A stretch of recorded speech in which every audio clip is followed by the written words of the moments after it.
Assalamualaikum warahmatullahi wabarakatuh.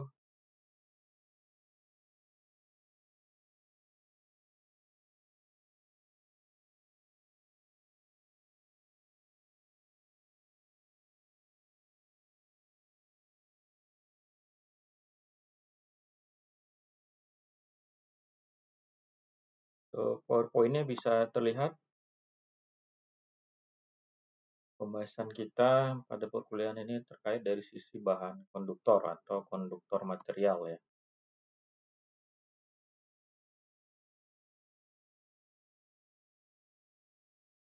Konduktor merupakan suatu material ya yang memungkinkan untuk aliran listrik atau panas yang bisa dilewati. Misalnya apa? Contohnya dari sisi kabel tembaga, perak, aluminium ya. Jadi kehadiran suatu elektron bebas itu dia bergerak secara acak, memungkinkan terjadinya suatu perpindahan muatan yang bisa dapat mengalirkan arus listrik secara lancar. Sifat-sifat utama dari sisi bahan konduktor ada sebagai kepadatan elektron bebas tinggi ya, kemudian ini jumlah elektron valensinya yang banyak bisa memudahkan untuk melepas, kemudian resistansi listriknya rendah, hambatan yang sangat minim ya, memastikan suatu kehilangan energi, kemudian medan listrik yang internalnya nol ya dalam kondisi statis, muatan pada permukaan ya berlebih pada konduktor ya, permukaan terluar material, kemudian potensi listrik secara seragam ya.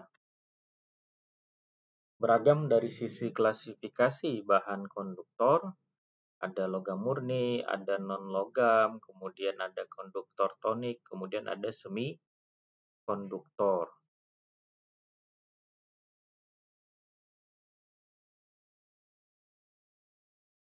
Logam murni apa aja? Tembaga, emas, aluminium ya.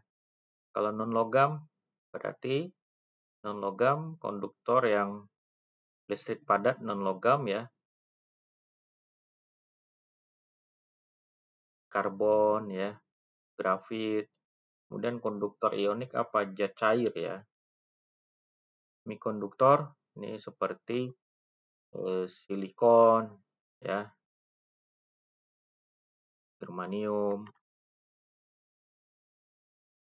Kemudian dari sisi konduktivitas yang sangat tinggi dari sisi tembaga, di mana tembaga merupakan konduktor yang standar dari industri ya. Aluminium ini merupakan solusi yang efisien dan juga ekonomis ya, misalnya untuk infrastruktur dari transmisi listrik. Kenapa? Karena ringan, kemudian juga murah ya. Kemudian dari sisi aplikasi yang digunakan pada kabel listrik pada tegangan tinggi ya, misalnya di udara karena bobotnya bisa mengurangi kebutuhan struktur dari para pendukung. Kemudian dari sisi konduktor yang komposit, misalnya dari sisi jenis kabelnya, sifat konduksi dari sisi aluminium. Konduktor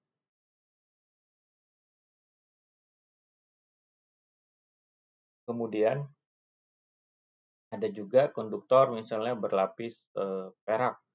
Ini mahal ya harganya.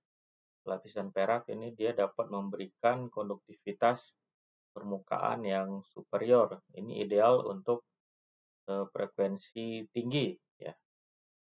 Kemudian ada juga dari paduan tembaga, misalnya kadmium copper. Ini juga merupakan paduan bisa untuk meningkatkan kekuatan tanpa mengurangi konduktivitasnya. Misalnya seperti pada untuk kawat antena. Tembaga berlapis baja itu digunakan pada kombinasi kekuatan yang mekanik tinggi atau konduktivitasnya sering digunakan misalnya sebagai kabel telepon atau grounding ya. Perbedaan antara konduktor dan isolator ya.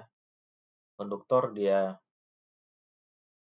menghambat arus, sedangkan isolator sebagai menghambat aliran, sedangkan konduktor bisa untuk mengalirkan aliran, mana elektron bebas.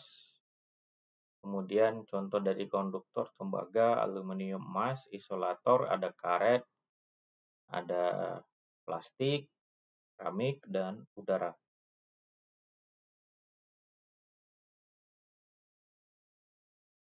Aplikasi dari bahan konduktor ya dalam teknologi sehari-hari ada dari sisi instalasi listrik domestik ya, ada kabel tembaga inti digunakan.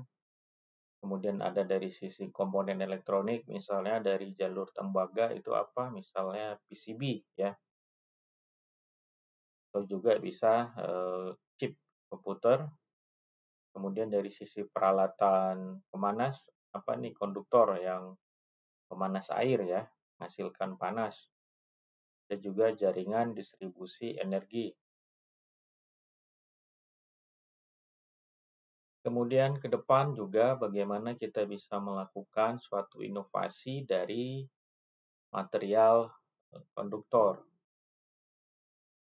Tentu kita dengan melihat dari sisi ketahanan korosinya, kemudian dari analisis biaya, kemanfaatan, dan juga dari kekuatan mekaniknya. Saat ini pengembangan dari konduktor ya, itu saat ini berbasis karbon dan matriks dari sisi logam. Material yang mengantarkan resistansi nol ya, itu namanya super konduktor dengan potensi besar dalam suatu transmisi.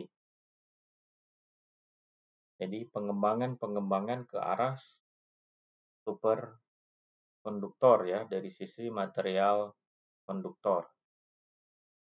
Sampai sini ada tanggapan pendapat, dipersilahkan.